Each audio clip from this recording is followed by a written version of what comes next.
Church of Christ క్రీస్తు విరోధి ఆత్మగల సంఘము. ఇదొక దుర్బోధ. వీరు ఆత్మవరాలు ఆగిపోయాయని అంటూ ఉంటారు. పరిశుద్ధాత్ముడు కేవలం ఒప్పించడం, నడిపించడం వంటి కార్యాలు మాత్రమే హృదయంలో చేస్తాడు, కానీ శరీరంలో ఏది చేయడని వీరు బోధిస్తారు. ప్రజలకి కనిపించే సూచక క్రియలు, అద్భుత కార్యాల వంటివి మొదటి శతాబ్దంలోనే ఆగిపోయాయని వీరంటారు.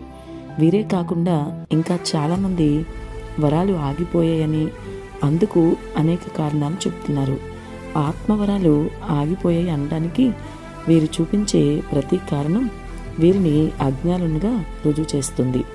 మొదటి విషయం మనం చూస్తే, బైబిల్ రాయడానికి ఆత్మవరాలు ఇవ్వబడ్డాయని వీరంటారు. బైబిల్లో ఎక్కడ అలా రాయబడలేదు.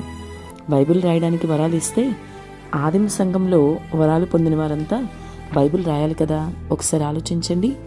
రెండవదిగా, కొరింథీ సంఘానికే వరాలు ఇచ్చాడు అని వీరంటారు. అన్ని సంఘాలకి దేవుడు వరాలు ఇచ్చాడు. ప్రతి పత్రికను మిగతా సంఘాల వారు కూడా చదువుకునేవారు.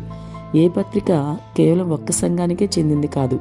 తెస్సలోనీయులకు ప్రవచన వరం ఉంది అని మొదటి తెస్సలోని పత్రిక 5వ అధ్యాయం 19 నుంచి 21 వచనాలు చెప్తున్నాయి. రోమా సంఘానికి వరాల కోసం రాశాడు. రోమా పత్రిక 12వ అధ్యాయంలో.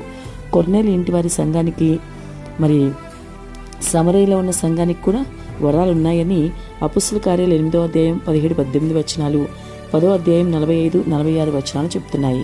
నాటి సంఘకాలంలో వేల లాంటి దుర్బోధకులు లేకపోవడం వల్ల ప్రతి సంఘం వరాలను కలిగే ఉండేది. సంఘమా జాగ్రత్త, ఈ దుర్బోధలో పడి నువ్వు మోసపోకు. వీరి గురించిన మరిన్ని విషయాలు తర్వాత వీడియోలో చూద్దాం.